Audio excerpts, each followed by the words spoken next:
Hi, welcome to Vangelet's YouTube channel. Today we'll be covering the gold standard for checking anterior pelvic tilt. We're going to be covering the sideline extension adduction test. This is my go-to favorite test for checking anterior pelvic tilt. We have Jamal in the house. We're first going to check Jamal's right pelvis. Okay?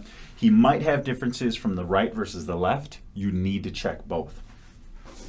The first part of this test is the setup. So Jamal is set up not in a perfect sideline sitting position, but with his legs about 45 degrees from a straight line through the rest of his body this way. Okay. We want to make sure Jamal is relaxed. You'll see some subjects just hold up that leg. Jamal, let's kind of hold up this leg, and they think they're relaxed. You're telling them to relax. That is not relaxed, okay? So just relax Jamal. Jamal's doing a really good job. He's completely relaxed. I can tell because if I let his leg drop, it would just fall down onto his other leg. The other thing we need to do is stabilize this pelvis. For a lot of people, when you do this test, you'll bring back the leg and this whole pelvis will shift back, and that is not acceptable. You need to keep this pelvis probably with the pressure this way to make sure it stays stacked on top of his left pelvis. Okay. The other thing we're going to do is when you lift up that leg and bring it back, it's going to remain in a little bit of abduction, so it's a little bit high. I'm not just going to simply bring his leg back.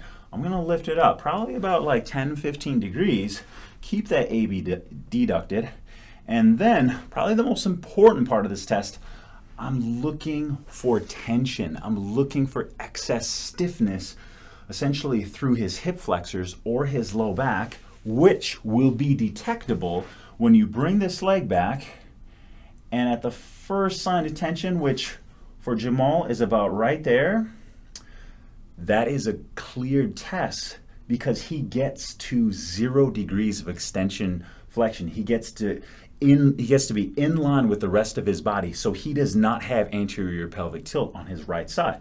Now you'll find some people, you lift them up, you bring them back, and at that first sign of tension is going to be right here. They will literally have about 20 degrees hip flexion before you feel the tension. That means that the hip flexors and the low back have excess stiffness. They're not necessarily short, but they definitely have excess stiffness, preventing them from maintaining this neutral or even slightly posterior pelvic tilt that we're seeing if Jamal can maintain. And Jamal on his right side, as you can see, does maintain that, because even when I drop this leg, Jamal's knee drops to about midway, right? It gets to be about midway in between. If you draw a line through the middle of Jamal's body this way, the medial aspect of this knee can touch that. So Jamal is clear on his right side. Jamal, let's rotate to the opposite side. We're going to check the left side.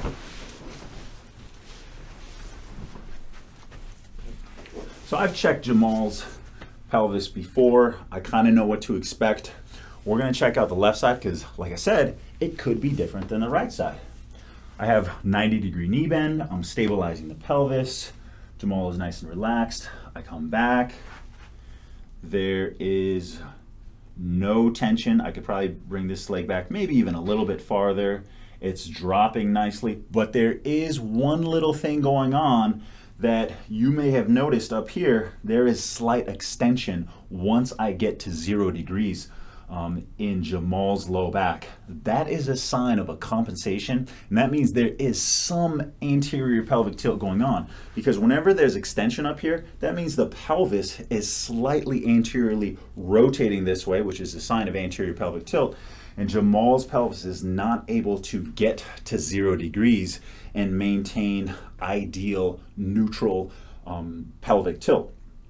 So because we found a positive finding for anterior pelvic tilt on Jamal's left side, what we would do is check 2 tests, which we're not going to show, but we will probably go through later on.